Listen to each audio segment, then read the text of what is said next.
नमस्कार, भारत होम्योपैथी के YouTube channel पर आपका स्वागत है। और आज इस वीडियो में हम जानेंगे डोपामाइन की कमी कैसे पार्किंसन पेशेंट्स को प्रभावित करती है।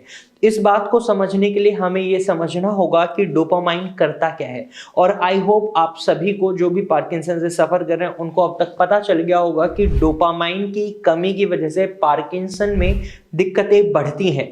और जो आपके रिलेटिव्स इस वीडियो को देख रहे हैं, यानी अगर आप किसी पार्किंसन पेशेंट के रिलेटिव हैं तो आपको भी ये जानकारी होनी चाहिए कि डोपामाइन ही है जो हमारी बॉडी की एक्टिविटीज में बहुत मदद करता है। तो बेसिकली पार्किंसन एक न्यूरोलॉजिकल प्रॉब्लम है जहां मुख्य रूप से हमारा जो ब्रेन है उसमें बेसल गैंग्लिया नाम का एक पार्ट होता है। उसके अंदर जो न्यूरॉन्स होते हैं वो डोपामाइन रिलीज कर रहे होते हैं। और ये न्यूरॉन्स जब मरने लग जाते हैं, खत्म होने लग जाते हैं, वेरियस रीजंस हो सकते हैं, किसी भी कारण की वजह से इनमें दिक्कत आ रही होती है, तो वो डोपामाइन रिलीज नहीं कर पाते क्योंकि वो डेड हो चुके हैं।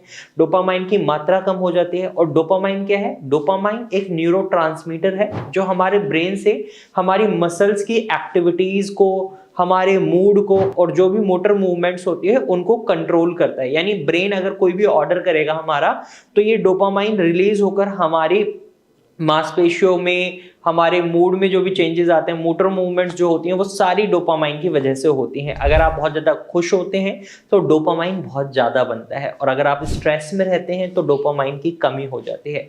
अब डोपामाइन की कमी के प्रभाव के कारण कई चीज़ें हमें देखने को मिल सकती हैं, जैसे हमारे जो मोटर लक्षण होते हैं, मोटर मूवमेंट होती हैं, जिनमें हमारी फिजिकल एक्टिविटी होती है। जो उसमें सबसे पहले लक्षण आपको दिखाई देता है वो है ट्रेमर्स, यानी कंपन। आपके हाथ, पैर और जबड़े में अनियंत्रित हलचल होने लग जाती है। जैसा आपके हाथ हैं वो इस तरीके से कांपने लगेंगे। आप डेली बेसिक के जो काम है वो नहीं कर पाएंगे बहुत इजीली। और जो आपकी मसल्स होती हैं उनमें कठोरता आ जाती है, मांसपेशियों में जकड़न हो जाती है, जो शरीर की गति को थोड़ा मुश्किल बना देती है। मतलब जो आपके डेली बेसिस के काम होते हैं उसमें आपकी गति भी काफी कम हो जाती है। सामान्य गतिविधियों में काफी धीमापन आ जाता है, जैसे आप बहुत धीरे चलने लग जाते हैं और आपका बोलना भी बहुत धीरे हो जाता है। और जो डेली एक्टिविटीज़ हैं, जो छोटे छोटे काम हैं, जैसे चाय पीना, कॉफ़ी पीना या इधर से उधर जाना, उनमें आपको बहुत समस्याएं आती हैं। और सबसे बड़ा लक्षण जो आपको दिखाई देता है डोपामाइन की कमी की वजह से,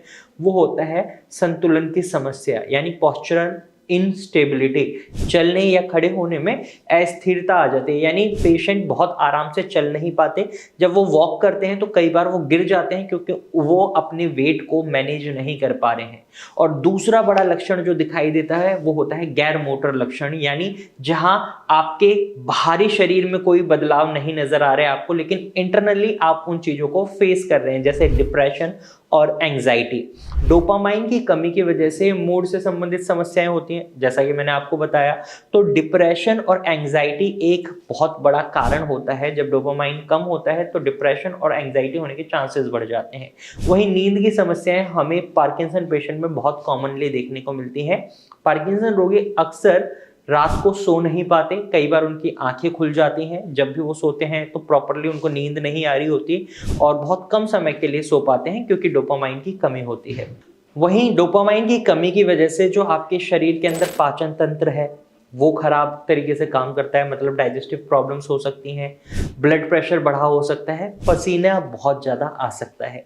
और जो आपकी कार्यकारी कार्य पर भी प्रभाव पड़ता है, यानी जैसे कार्यकारी कार्य से मतलब है जैसे आप अगर कोई प्लानिंग करते हैं, कोई डिसीजन लेना चाहते हैं, कोई काम है जिसमें बहुत ज़्यादा थिंकिंग प्रोसेस की रिक्वायरमेंट होती है, तो वो आप बहुत ईजिली नहीं कर पाते। आपकी याददाश्त भी काफ़ी हद तक कमज़ोर हो जाती है, जस्ट बिकॉज कि डोपामाइन बहुत कम बन रहा है शरीर में, इसकी वजह से। तो डोपामाइन की कमी की वजह से आपको ये सारे लक्षण दिखाई दे सकते हैं। और आई होप आपको समझ आ गया होगा कि डोपामाइन किस तरीके से पार्किंसन में एक महत्वपूर्ण भूमिका निभाता है। अब आप में से कई लोगों के मन में ये सवाल आया होगा, क्या हम डोपामाइन को इंक्रीज कर सकते हैं नेचुरली? तो इसके लिए मैं एक नेक्स्ट वीडियो बनाऊंगा कि किस तरीके से आप नेचुरली अपने डोपामाइन को इंक्रीज कर सकते हैं। उस वीडियो को भी आप जरूर देखिएगा।